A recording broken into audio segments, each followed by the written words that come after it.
말씀 보도록 하겠습니다. 함께 볼 하나님의 말씀은 마태복음 1장 18절에서 25절의 말씀입니다. 신약성경 맨 처음에 있는 마태복음 1장 18절에서 25절의 말씀입니다. 우리 한 절씩 교독하도록 하겠습니다. 18절입니다. 예수 그리스도의 나심은 이러하니라. 그의 어머니 마리아가 요셉과 약혼하고 동거하기 전에 성령으로 잉태된 것이 나타났더니 요셉은 그를 드러내지 않아 가만히 끊고자 하여 이 일을 생각할 때 주의 사자가 현몽하여 이르되 다윗의 자손 요셉아 내 아내 마리아 데려오기를 무서워하지 말라. 그에게 잉태된 자는 성령으로 된 것이라.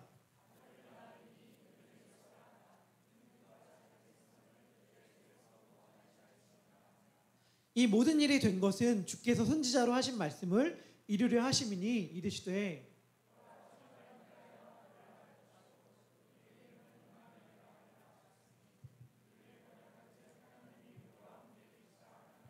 요셉이 잠에서 깨어 일어나 주의 사자의 분부대로 행하여 그의 아내를 데려왔으나 아들 낳기까지 동침하지 아니하더니 나음의 이름을 예수라 하니라. 아멘. 하나님의 말씀입니다. 지난 한 주 우리 성도님들의 삶들은 어떠셨습니까? 여전히 손과 발에 쇠사슬, 족쇄가 매인 채 살아가는 삶이었습니까? 아니면 모든 나의 포로 생활은 예수님을 만나기 전까지다 라고 고백하면서 자유함을 경험하시는 삶이었습니까? 우리의 지난날의 삶이 어떠했던지 상관없습니다. 우리의 모든 어두움은 언제까지냐면 예수 그리스도 앞까지입니다. 예수 그리스도를 만나는 그 순간 우리의 모든 죄악의 사슬은 풀어지는 놀라운 자유가 경험되어집니다. 저는 그 은혜가 우리 사랑하는 더베델의 모든 성도님들에게 임하길 축복합니다. 우리 기독교 복음의 놀라운 특징이 있죠. 기독교 복음의 놀라운 특징은 무엇이냐면 하나님이 사람이 되셨다는 거죠. 우리 많이들 알고 계시겠지만 유대교와 이슬람과 기독교는 사실은 어떻게 보면 한 뿌리에서 나왔다고도 볼 수 있습니다. 그런데 이 셋을 나누는 가장 결정적인 차이가 무엇이냐면 예수 그리스도를 누구라고 보는가, 예수 그리스도를 어떠한 존재로 인식하는가, 믿고 고백하느냐가 이 셋을 나누는 가장 중요한 기준 차이입니다. 기독교는 예수님을 사람이 되신 하나님이라고 믿습니다. 예수님이 단지 모세와 엘리야와 같은 선지자 중에 한 사람이거나 훌륭한 위인, 선생님 중에 한 분으로 예수님을 믿지 않습니다. 예수님은 스스로 인간이 되셔서 이 땅 가운데 태어나셨다가 십자가에 달려 돌아가시고 부활하여 다시 하늘로 올라가신 하나님이라고 믿는 것이 기독교입니다. 순수하게 영적 존재인 하나님이 어떻게 불경스럽게 사람이 될 수 있단 말인가? 라고 생각하는 것은 유대교입니다. 그래서 많이들 아시겠지만 예수님 당시에 유대인들이 예수님을 신성모독으로 고발하였잖아요. 감히 어떻게 거룩하신 하나님을 아버지라고 부름으로 자기와 동등으로 삼을 수 있는가? 라고 주장하는 것이 유대교입니다. 이슬람은 어떠냐면 예수님이 훌륭한 분인 건 인정하지만 그분은 사람이시다. 하나님의 선지자다. 하나님의 진리를 전했던 선지자 중에 한 사람이고 나중에 맨 마지막에 가장 위대한 마지막 최후의 선지자 무함마드에 의해서 하나님의 최고의 진리가 온전하게 전해졌다라고 믿는 것이 이슬람입니다. 이렇게 세 종교를 살펴보면 기독교의 독특성이 더 분명하게 인식이 되죠. 기독교는 캐톨릭이든 동방정교든 개신교든 모든 것을 가리지 않고 삼위일체, 즉 예수님이 성자 하나님이라는 신앙을 공유합니다. 이것을 제가 좋아하는 저만의 표현으로 말한다면 이렇게 말할 수 있습니다.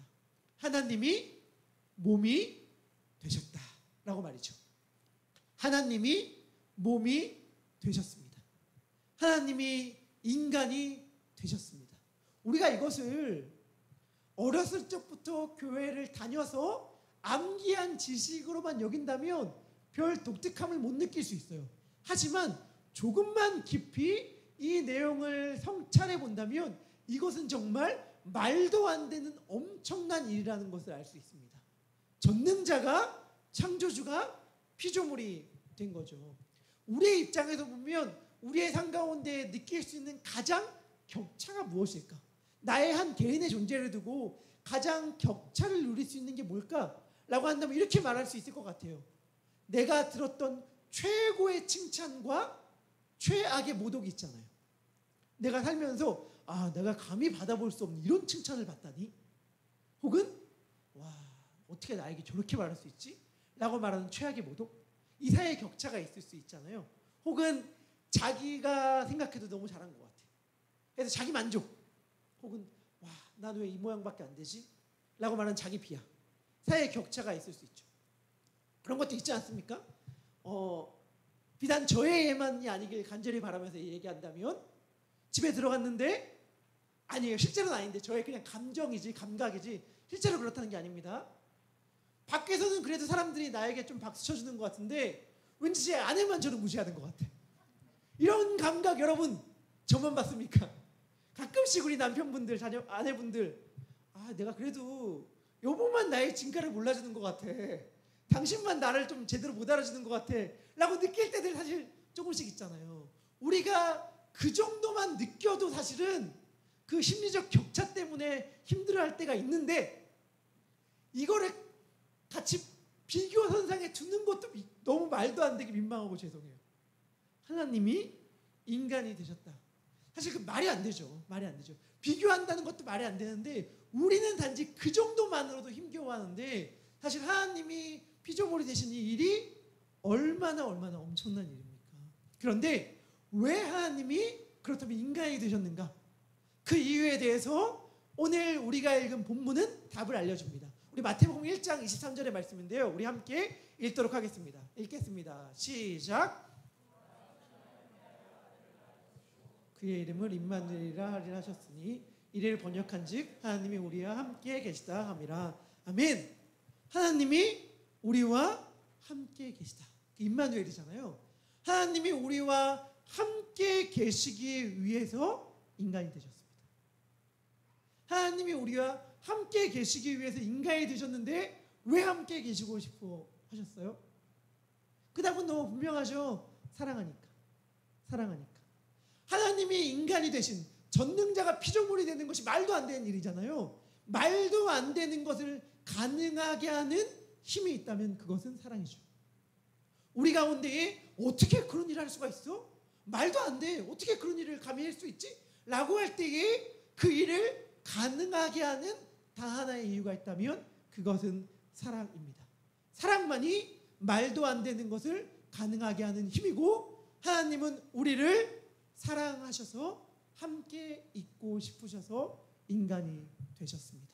그런데 수많은 절대자를 이야기하는 종교들은 사실은 생각해보면 인간이 어떻게 신에게 다가갈 수 있는가를 고민하잖아요.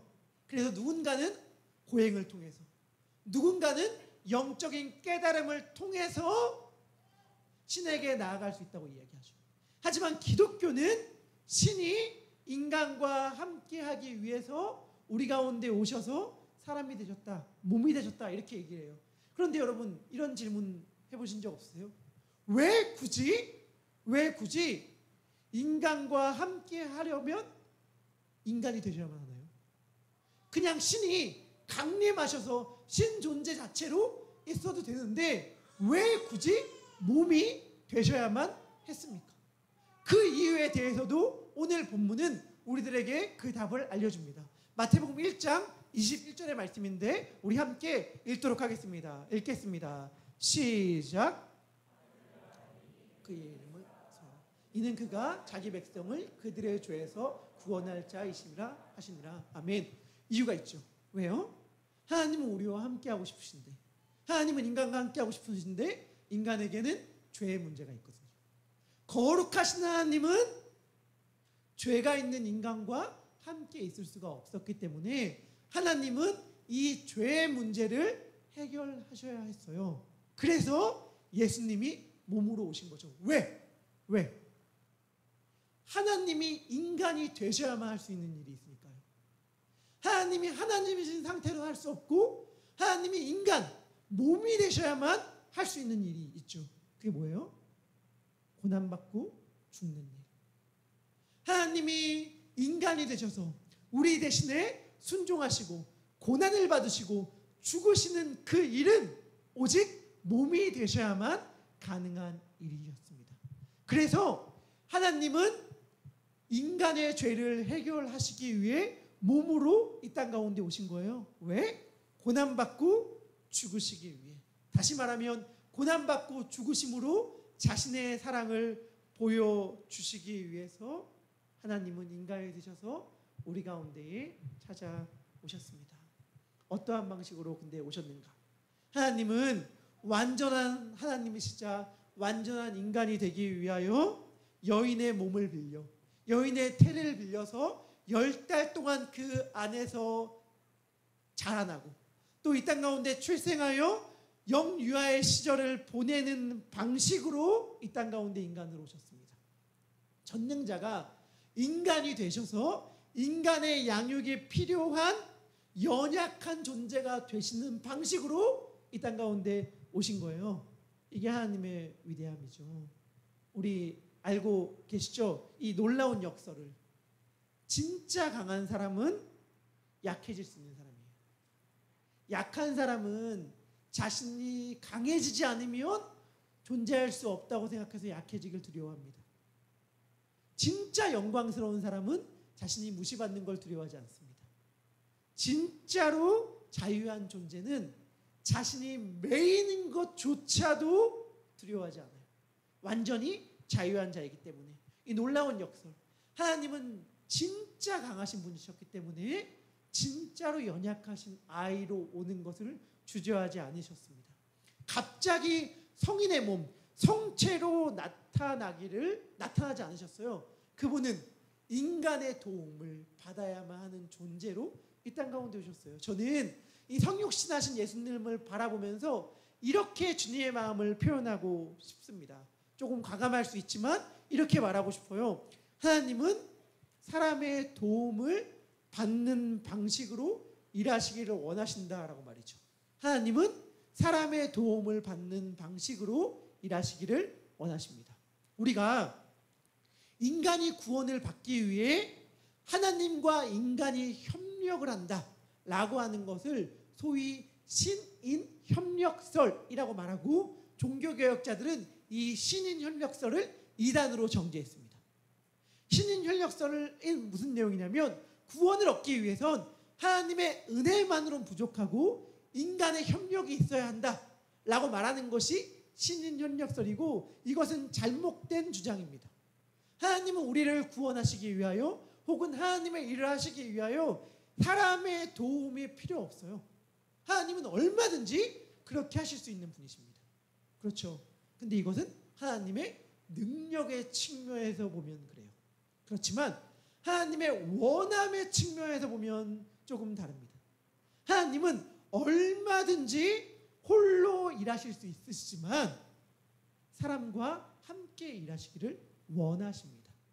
예수님은요, 광야에서 굶주린 군중들을 먹이기 위하여 출애굽한 이스라엘 백성들이 광야에서 경험했던 것처럼 하늘에서 음식을 내려서 얼마든지 배고픈 군중들을 먹일 수 있으셨어요. 예수님은 그럴 수 있는 능력이 충분하신 분이셨습니다. 그런데 그 예수님은 작은 소년의 도시락을 사용해서 군중을 먹이시기를 기뻐하셨습니다. 군중의 도시락이 소년의 도시락이 예수님을 군중들을 먹이는데 반드시 필요하다 이거 아니에요. 하지만 예수님이 그렇게 하시는 것을 기뻐하시고 원하셨던 거예요. 하나님이 인간으로 태어나셔서 자라나기 위해서 인간의 도움이 반드시 필요했는가? 아니죠. 하나님은 얼마든지 홀로 그 일을 행하실 수 있는 분이시죠. 하지만 하나님은 사람의 도움을 받으시기를 기뻐하시고 원하셨습니다. 예수님의 어린 시절 이야기를 다루고 있는 복음서가 둘이 있죠. 마태복음과 누가복음. 누가복음에서는 예수님의 어머니였던 마리아의 순종에 포커스를 하고, 마태복음에서는 예수님의 아버지라고 말할 수 있을까요? 족보상으로는 예수님의 아버지였던 요셉에게 초점을 맞춥니다. 하지만 예수님의 아버지인 요셉에게 초점을 맞추면서도 마태가 계속해서 강조하는 바는 무엇이냐면, 요셉은 예수님의 아버지가 아니라고 하는 거예요. 마태복음 1장 16절은 이때까지 계속 반복되어 기록해왔던 족보의 패턴을 깨면서까지 요셉이 예수님의 아버지가 아님을 밝힙니다. 우리 마태복음 1장 16절인데요. 우리 같이 읽도록 하겠습니다. 읽겠습니다. 시작.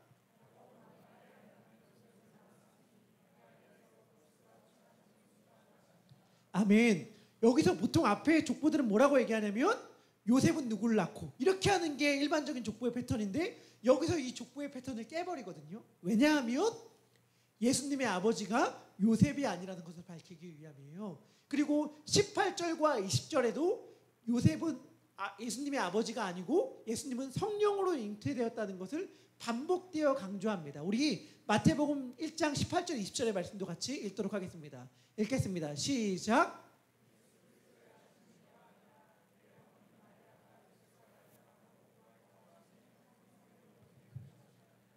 20절입니다. 20절도 같이 읽겠습니다.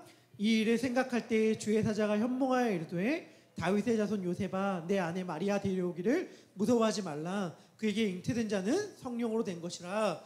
그러니까 지금 마태가 강조하는 게 뭐냐면, 예수님은 요셉의 자녀가 아니라 성령으로 잉태된 것이고, 예수님의 출산에 요셉이 기여한 바가 없다라는 것을 강조하고 있는 거거든요. 그리고 마태복음 1장 25절은 예수님과 요셉이 전혀 상관없다는 것을 다시금 힘줘서 이렇게 강조합니다. 25절의 말씀도 우리 같이 읽도록 하겠습니다. 읽겠습니다. 시작. 나음의 이를 예수라 하니라. 아멘. 그러니까 예수님은 요셉과 전혀 상관없어. 예수님은 요셉과 전혀 상관없이 출생한 거야. 이렇게 강조하는데, 동시에 마태가 강조하는 게 뭐냐면, 그런데 있잖아. 예수님이 태어날 때 요셉이 큰 역할을 했어. 이것을 강조한다는 말이죠. 이게 언제나 하나님이 우리와 함께 일하시는 방식, 예수님이 우리와 함께 일하시는 방식이에요. 예수님은 그냥 우리와 상관없이 자신의 일을 행하십니다. 그런데 그 일을 할 때에 우리의 믿음의 결단, 작은 순종들이 끊임없이 요청함으로 그 일에 우리도 함께 했다는 것을 말씀하고 싶어 하셔요. 그래서 예수님은 우리의 믿음의 결단, 순종이 예수님이 마치 성육신 하실 때에 말씀이 육신이 되셨던 것처럼, 예수님의 그 은혜의 말씀이 우리의 순종으로 말미암아 육신이 되게 하시는 것을 우리의 일상의 한가운데에 경험하게 하십니다.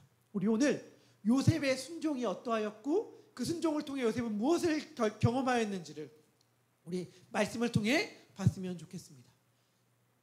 요셉과 마리아는 서로 약혼한 관계였습니다. 마리아도 그렇고 요셉도 그렇고 다 다윗 가문, 다윗 혈통의 사람들이었기 때문에 부모님들끼리 서로 혼사가 오갔던 것 같아요. 그래서 오늘 본문을 보면 그들이 약혼했다라고 이야기를 합니다. 옛날 한글말 성경은 정혼했다라고 얘기하는데 저는 정혼했다라고 말을 하고 싶어요. 약혼, 정혼 어떤 게 더 맞는 번역이다 그 이유가 아니라요. 오늘 약혼이라고 말하는 순간 약간의 오해가 발생하기 때문에 그렇습니다. 왜냐하면 이때 당시에 약혼은 오늘날 21세기의 결혼보다도 더 무게감이 있었거든요. 그런데 약혼이라는 말은 우리들에게 너무 친숙한 용어이기 때문에 약혼이라고 말하면 우리가 그냥 흔히 인식하는 정도의 개념으로 이해하기가 쉽기 때문에 일부러 어색한 용어인 정혼이라는 말을 저는 쓰고 싶은데, 그 이유가 뭐냐면 오늘날 결혼보다도 이 시대의 약혼이 더 무게감을 가졌기 때문이고, 약혼이 깨어지려면 이혼과 똑같은 절차를 밟았어야 했습니다. 이들은 단지 부부관계를 갖지 않는다는 것을 제외하고는 결혼과 동일한 관계를 형성하고 있었습니다. 그런 관계 가운데 있었는데 갑자기 요셉이 알게 된 거예요. 자신의 약혼자인 정혼자인 여인이 임신을 했다는 걸 말이죠. 임신을 했어. 근데 확실한 건 뭐예요? 확실한 건 내 아이는 아니야. 여러분 한번 여러분들의 입장 가운데 여러분들의 입장이라고 생각한다면 어떨 것 같아요? 내 배우자가 임신을 했어요. 축하할 일일 수도 있는데 내 아이가 아닌 거예요. 그럼 여러분들 어떻게 하겠습니까? 그런데 갑자기 배우자가 저 임신했는데 이건 사실은 성령으로 임신한 겁니다. 라고 말한다면 여러분들은 여기서 어떠한 반응을 보이셨겠습니까? 그때의 요셉이 보인 반응에 대하여 성경은 이렇게 기록합니다. 우리 마태복음 1장 19절의 말씀 우리 함께 읽도록 하겠습니다. 읽겠습니다. 시작. 큰 꼬자. 아멘. 요셉 너무 대단하지 않습니까? 의로운 사람이라고 얘기하는데 여러분 지금 결혼이 깨지려고 하는 거예요. 말했듯이 단지 약혼이 파혼하는 정도가 아니라 결혼이 이혼하는, 오늘날 결혼의 이혼보다도 훨씬 더 큰 사건이 펼쳐지려고 하는 건데 지금 귀책 사유가 누구에게 있습니까? 이혼하려고 하는데 귀책 사유가 요셉에게 있어요? 마리아에게 있어요? 요셉 입장에서 보면 상대방 마리아에게 있잖아요. 그러면 사람들에게 예를 들면 이제 우리 이혼하는데 왜 이혼해? 왜 이혼하냐고 라고 말할 때 얼마나 자신의 억울함을 지금 이야기하고 싶겠어요. 나 지금 너무 분하고 배신감 느끼고 이 결혼은 도저히 진행될 수가 없어서 내가 그냥 싫은 게 아니라 이건 이혼을 할 수밖에 없는 상황이다 라고 말하고 싶지 않겠습니까? 그런데 성경은 여기서 뭐라고 얘기하냐면 조용히 끊고 싶다라고 이야기하면서 그 이유를 요셉이 의로운 사람이었기 때문이다 이렇게 말합니다. 의로운 사람이라는 말을 문자적으로 번역한다면 쉬운 이해로는 이렇게 이해하면 좋아요. 요셉은 법대로 사는 사람이다 이렇게 이해하시면 됩니다. 요셉은 법대로 사는 사람이었다 이렇게 얘기하는데 법대로 사는 사람이라고 말하면 여러분들 어떤 이해가 됩니까? 어떤 생각이 드나요? 우리 가운데서도 그런 분들 있죠. 나는 옳고 그름이 분명한 사람이야. 나는 그냥 좋은 게 좋은 거라고 못 넘어가는 사람이야. 나는 교회에서 제일 싫어하는 말이 있어. 은혜로 해야죠. 이런 말 싫어해. 옳은 대로 해야지. 옳은 대로. 맞는 대로 해야지. 이렇게 말하는 사람들 있지 않습니까? 나는 법대로 하는 사람이야. 틀린 건 틀린 거지. 잘못된 건 잘못된 거지. 이렇게 말하는 사람들이 있는데 요셉이 말하는 법대로가 그러한 뜻이라면 요셉은 이렇게 해서는 안 됩니다. 요셉이 법대로 사는 사람이라는 말이 그러한 의미라면 요셉은 어떻게 해야 되는가? 요셉은 많은 사람들 앞에서 자신의 배우자의 부정을 고발하고 그러한 결과 하나님의 공의로운 심판을 그 여인이 겪게 해야 했습니다. 왜? 그게 우리가 이해하는 법대로이니까요. 당시의 율법에 의하면 간음한 여인은 돌에 맞아 죽게 되어 있었거든요. 그러니까 만약에 요셉이 법대로 해야 하는 사람이었다라고 말한다면 그렇게 말해야 맞죠. 그렇지만 요셉은 그렇지 않았잖아요. 그렇지 않은 요셉을 성경은 법대로 사는 사람이라고 말하잖아요. 그렇다면 우리들에게 이 이야기가 들려주는 바는 분명하죠. 진짜 법대로 사는 게 무엇인가? 진짜 법대로 사는 게 무엇인가? 예수님이 율법이 뭐라고 말씀해 주셨어요? 하나님 사랑, 이웃 사랑이 율법이다 라고 말씀해 주셨잖아요. 진짜 법대로 사는 사람. 로마서 13장 10절에서 사도 바울은 이렇게 얘기합니다. 사랑은 율법의 완성이라고 말이죠. 율법의 완성은 다른 것이 아니라 사랑입니다. 야고보 사도는 야고보서 2장 8절에서 이웃을 사랑하는 것을 최고의 법이다, 왕실의 법이다 라고 이야기합니다. 진짜 하나님의 법대로 사는 사람은 무엇이냐면 무엇이 옳으냐, 무엇이 그르냐, 무엇이 맞냐, 무엇이 틀리냐 라고 하는 것이 아니라 무엇이 사람을 살리는 것이냐, 무엇이 그 영혼을 살리는 것이냐. 나는 내가 좀 억울하다 하더라도, 내가 좀 손해본다 하더라도, 내가 좀 희생한다 하더라도 사람을 살리는 쪽을 택하겠다 라고 말하는 것이 진짜로 법대로 사는 사람이고, 요셉은 자신의 정당함을 시위하는 방식이 아니라, 증명하는 방식이 아니라 마리아를 살리는 쪽을 택했습니다. 그래서 성경은, 하나님의 말씀은 요셉을 의로운 사람이다 라고 평가합니다. 요셉이 2명의 증인들 앞에서만 이 결혼이 깨졌다는 것을 밝히고 이혼 절차를 밟으려고 합니다. 그러한 요셉에게 하나님은 꿈속에서 나타나 그를 만나 주십니다. 우리 20절의 말씀인데, 우리 20절의 말씀 같이 읽도록 하겠습니다. 시작. 다윗의 자손 요셉아, 내 아내 마리아 데려오기를 두려워하지 마라. 그에게 잉태된 자는 성령으로 된 것이라. 아멘. 저는 이 말씀이 너무 좋아요. 이게 신약에서 따지면 어찌 보면 신약에서는 하나님의 첫 명령이잖아요. 하나님의 사람에게 하는 말씀이란 말이죠. 뭘 말씀하시는가? 첫 명령으로. 다윗의 자손, 다윗의 아들 요셉아, 먼저 따뜻하게 그렇게 불러주세요. 너의 정체성을 불러준 다음에 그 다음 하는 말이 난 너무 저한테 매력적이에요. 왜 매력적이냐? 하나님이 자신의 백성에게 명령합니다. 뭐라고 명령할까요? 이렇게 명령할 수 있잖아요. 너 내 아내 마리아를 데려와라. 마리아랑 파혼하지 마라. 마리아랑 이혼하지 마라 라고 말씀할 수 있는데, 하나님이 뭐라고 말씀하시냐면 내 아내 마리아 데려오기를 뭐라고요? 무서워하지 마라. 저는 이게 마음을 만지는 말이라 너무 좋았어요. 지금 요셉의 마음이 어땠을까? 여러분들, 우리가 성경 이야기를 지금 글로 읽기 때문에, 그리고 너무나도 친숙한 이야기이기 때문에 익숙해서 그 사건에 대하여 막 심각하게 생각하지 않지만, 만약에 여러분 요셉이라면 어땠을까요? 요셉이라면 엄청난 극심한 고통과 스트레스 가운데 쌓여 있지 않겠습니까? 여러분, 지금 여러분들의 마음을 힘들게 하는 일 있죠. 지금 여러분들의 마음을 누르는 일 있죠. 여러분들의 입술을 바짝바짝 마르게 하는 일이 있잖아요. 그 일들보다 훨씬 더 심한 격렬한 스트레스를 겪었을 거예요. 이제 사람들이 다 아는, 결혼을 해야 하는 상황이 놓여졌는데 배우자가 임신을 한 거예요. 이 일을 어떻게 해야 되는가? 밝혀야 되나? 조용히 해야 되나? 모른 척 해야 되나? 그냥 가야 되나? 수많은 갈등과 번민과 고통 가운데 내린 결론은 조용히 가만히 끊고자 하였는데, 그 결정을 한 이후에도 그는 어마어마한 스트레스와 격렬한 고통 가운데 휩싸여 있었을 거예요. 하나님은 그러한 요셉을 찾아가셔서 그에게 먼저 그의 마음을 만져주시는 말씀을 하시는 거예요. 두려워하지 마. 괜찮아.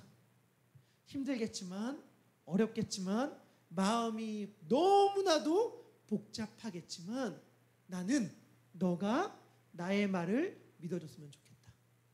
만약에 이러한 두려움과 격렬한 스트레스와 고민 가운데서도 네가 나의 말을 믿고 신뢰한다면, 너는 전 인류 역사상 가장 위대한 일을 눈앞에서 보게 되는 축복을 경험하게 될 거야. 네가 만약 두려움 가운데서도 나의 명령에 순종한다면, 너는 너를 통해 가장 위대하고 놀라운 일을 행하는 나를 경험하게 될 거야. 하나님은 지금 요셉에게 이렇게 말씀하고 계시는 셈입니다. 이게 하나님의 말씀이에요. 놀랍지 않습니까? 하나님은 이렇게 일하세요. 그리고 요셉에게 이렇게 일하시는 하나님은 우리들에게도 이렇게 일하십니다. 왜 이게 놀라워요? 그냥 명령해도 되잖아요. 아까 말한 대로 성인의 몸으로 짜잔 등장해도 되고, 아니면 요셉에게 야, 너 그냥 아내 데려오고 같이 살아, 이렇게 말해도 되는데, 하나님은 요셉에게 마치 두려워하지 말라고 말씀하시면서 그의 순종을 요청하시는 방식으로 일하신다는 거죠.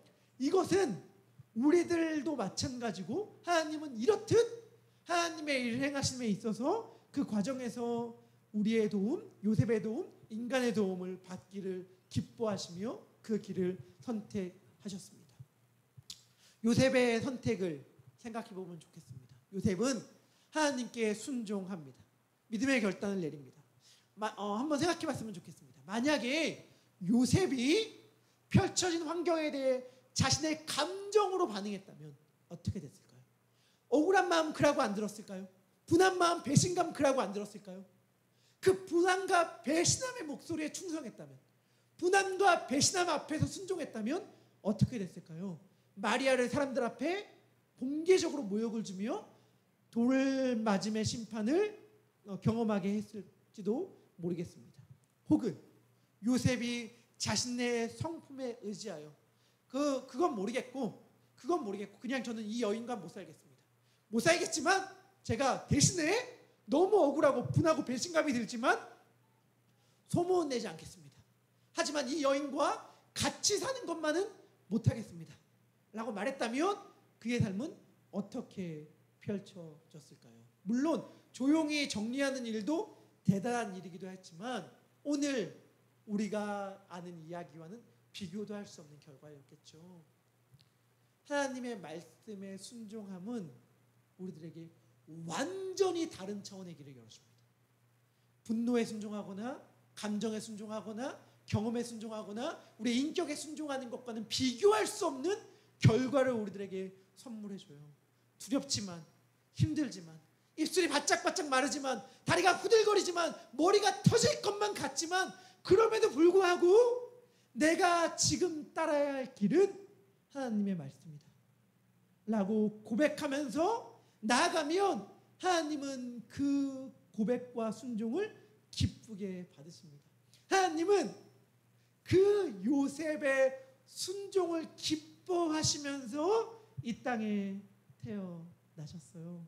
얼마나 놀라운 일입니까? 그리고 그것은 우리도 일상 가운데에 날마다 경험하는 일이죠. 나의 감정과 혹은 나의 성품과 나의 종교적 행실 혹은 경험, 나를 움직이는 수많은 동력원들이 있잖아요.